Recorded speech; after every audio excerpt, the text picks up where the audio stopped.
Chapter 1 Estrellea. My name is Estrellea. I go by Estri. I am 30 years old. I have been amongst the earth a lot in that time. I visit through the plethora via genetic memory. I can connect my mind to my earth-born genetic twin using the plethora. It's a relatively simple machine that connects identical atoms to create a window from my world to yours. I have mouse brown shoulder-length hair, a long face with a black-red beard, giving it a golden appearance. My eyes are small, almond-shaped and brown. Ears are slightly curved and pointed. I'm tall and thin, close to 6 feet, and weighing around 140 pounds. My skin is tan, so yes, I'm elf-like in appearance. I tend to go about my day-to-day wearing a white silk robe with gilded gold and silver seams. I spend my days in the gardens, as that brings me much joy. We have much the same as you for plants. We also have plants of which you can only dream of. My wife is Leashiana. I call her Leash. Leash is close to my build. She's tall, thin, not as thin as me, but thinner than most earthlings. Leash is about 5'7" and 135 pounds. Her skin is olive toned. Leash's hair is a rich flowing hazelnut. Her eyes are emerald green, small round face with lovely elegant ears. Leash tends to wear cream silk robes tie-dyed with red, marble green, and violet. Leash is just a few years younger than me. She is 27 years old. We tend to spend our evenings in sweet, tender embrace. Our house stands high in the sky. It's made from an organic plaster using a combination of clay and other elements. Most private homes on Estrellea are built in this manner. Our house is Our house has 4 floors and is shaped after the traditional image of a wizard's head. It's a tall face with a mustache. The door is located through his pipe, and the first floor is his mouth area. The home is spacious with rounded walls. A fireplace sits in the middle of the commons. The kitchen is located at the back of the house, with a greenhouse through the kitchen door. The second floor is our office library area where Leash and I spend our time working and studying. The library covers the entire inside wall. It is a few tables and desks as well as the plethora. This is located at the nose and ears of the wizard-shaped home. Our bedroom is the third floor at the eyes of the wizard. Overlooking the front yard, we see the vineyards of the neighboring farms. Off in the distance, our bed is made from the finest stuffed, compact cotton. The cotton is packed in thick canvas with the softest wool skin top. The linens on top are made from a soft, elegant mix of flannel, cotton, and silk. The bed is located on the south side of the house.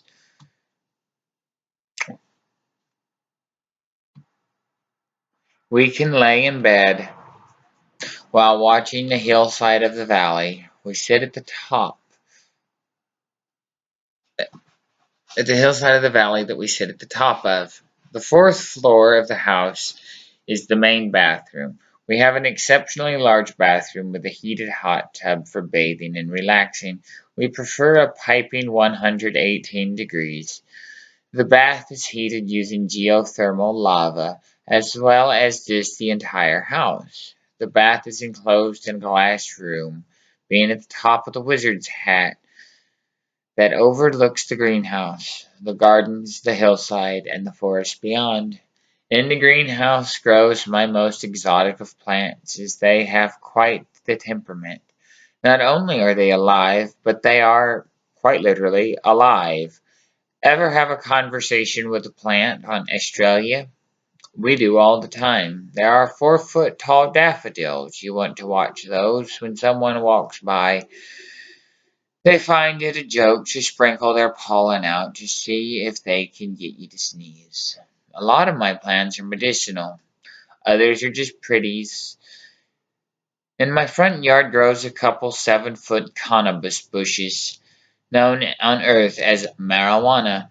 Unlike on Earth, we know what it means to live in harmony and we don't feel the need to control others' lives. In fact, most people on Estrellea use cannabis daily as a means of relaxing in some instances working, as nothing is more soul satisfying than walking and tending the gardens while being inspired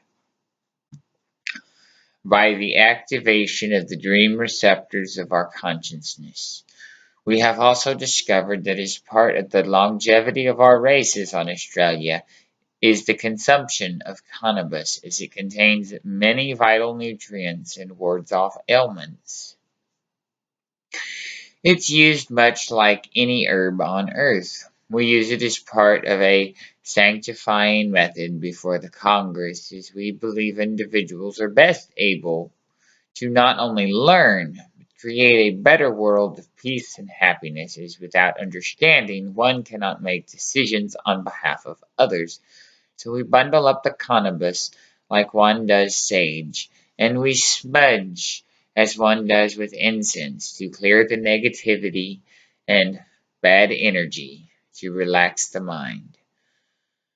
I work with the Australian High Council. One elder from each of our nations sits on the council. Each elder has a senator, and each senator has 5 representatives appointed by the population. I am neither an elder, senator, or representative. I am one of many consultants on multiversal diplomatics. My area of consult happens to be Earth. I am what Christians have referred to as Jesus.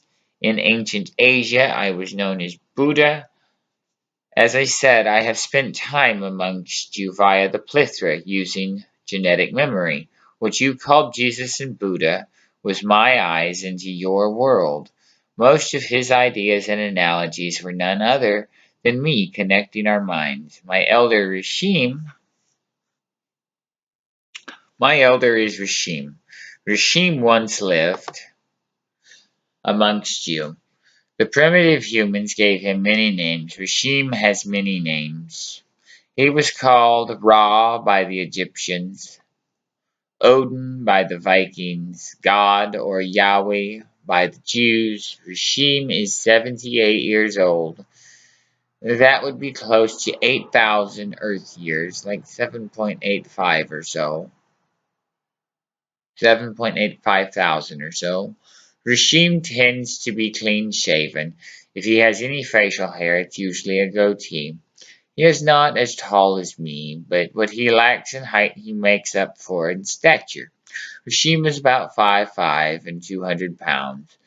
Mild skin complexion and short hair. His eyes are large and are of the brown-red category.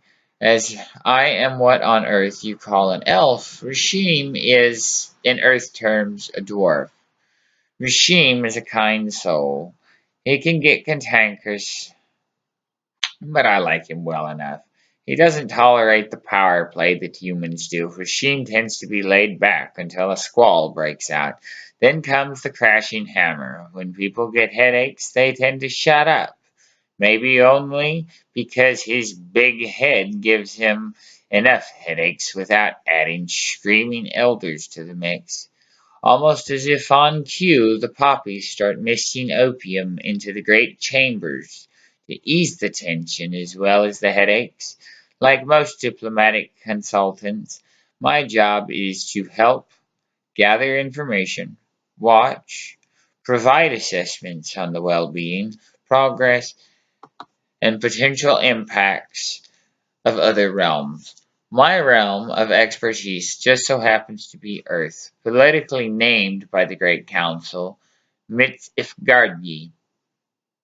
This is where a lot of the Viking realm names came from, was from our tongues. Midgard stands for middle guardianship. This is why the Vikings called it Midgard, as we seen the potential to be joined by us, but lacking Well, certain subtleties. So as to allow them to grow and gain global unionization, we left to leave them moderately guarded, hoping that one day the selfish greed would wear off and outgrow the higher intelligent species. My job in all that is best described as an informant. Of course, my job is at the will of the Australian Great Council as Earth's appointed diplomat. I am the keeper and seeker of your knowledge. I am your watcher, and of course the only thing I can do is give my opinion based on what I know. When they tell me to do something, I must do it, regardless of my personal feelings on the matter. Australia and Earth may have many things in common, but we also have many differences as well. You have what is called a UN, or United Nations. We have a Great Council of Elders.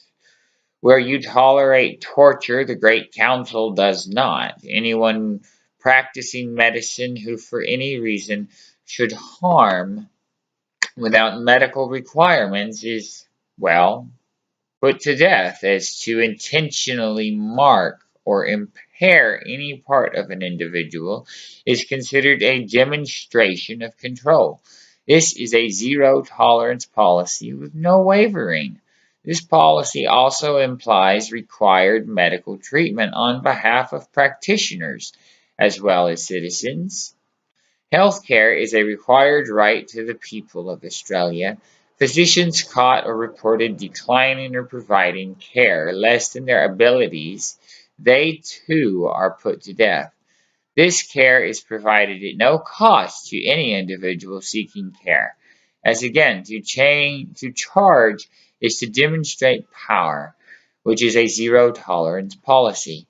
This goes with another Australian policy of the courts, which states history is a determining factor of the future. Therefore, to acquit a physician of charges with significant evidence increases the potential that said physician will display said actions within the near future. You must be thinking, and you call us barbaric. Look at the differences. We don't allow anyone to suffer due to payment or unethical treatment. To where on Earth, doctors, that is what you call them, right? Doctors charge unreasonable payments and foot you the bill. They perform procedures never seen till we visited Earth. No male of any species on Australia is ever deprived of any part of his body, nor is any female ever subjected to similar treatments. Earrings are the same manner. Only individuals who are capable of understanding fully any potential impacts to their bodies can determine what's best for their bodies. So it is more barbaric to end one's so is it more barbaric to end one's life? So is it more barbaric to end one vicious position? So is it more barbaric to end one vicious physician or allow him to prey on the trust of more individuals? Electricity is provided at no cost as well. We don't use toxic power plants. Our energy comes from ley lines with electromagnetic generators.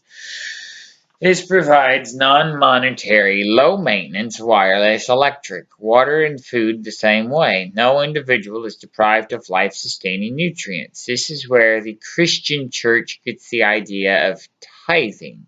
All our farmers grow for the community, and a certain capacity of production is given to local distributors that hand out fresh daily stipends of meat, water, and produce.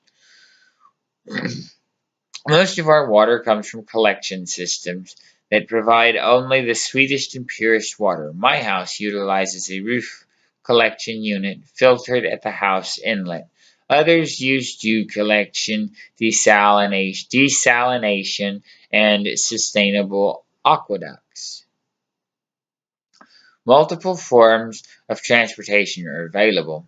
Those of us who live in small villages or farms, we generally go by foot and socialize with the neighbors. Those like me who travel vast distances across our planet use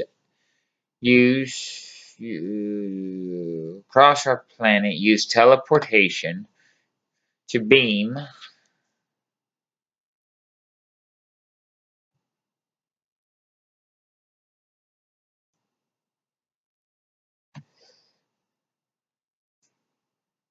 from one location to the next.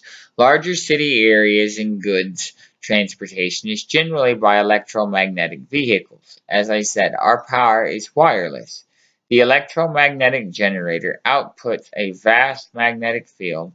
The motor of the vehicle uses the magnetism to repel us a few inches from the ground, and alternating or variations in the vehicle's magnetic fields move the vehicle with very little resistance.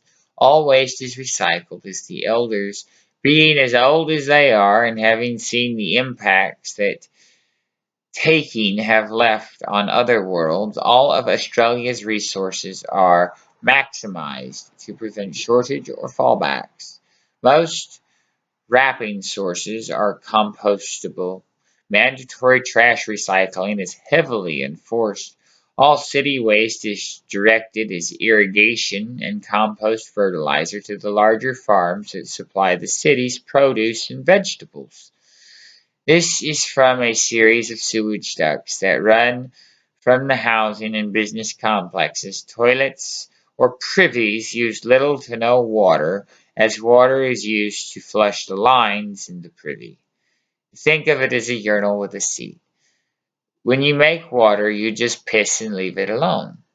When you make waste, you sit down, you do your business. When you're done, turn on the water for a second or two to wash it to the central sewer. This then, rather than trying to rid of it, it is sent to the farms across the land surrounding the city. Some are thinking, gross, human waste is crop compost? Yes, that's right.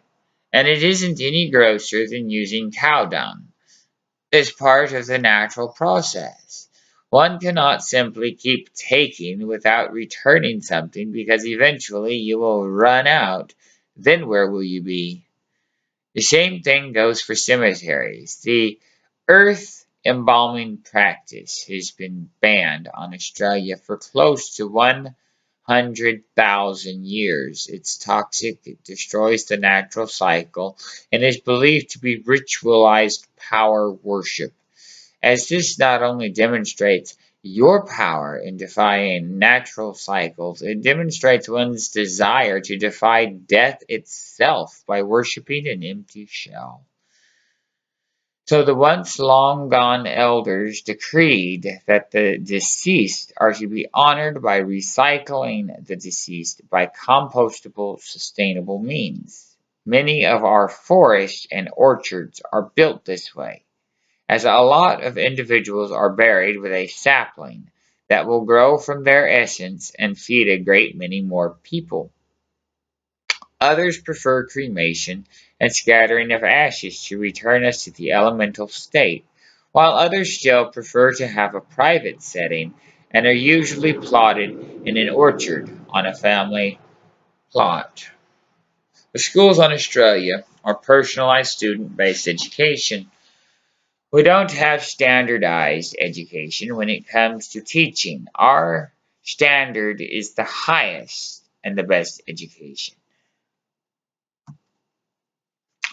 catered to the student. Think of it as a huge apprenticeship school. We have standard classes for the younger ones that you could call general education. Each year, students are given computation tests to measure their strengths and weaknesses, to discover likely areas of expertise. Every year, the studies are further refined by the test until we find a single subject or subjects that certain individuals thrive.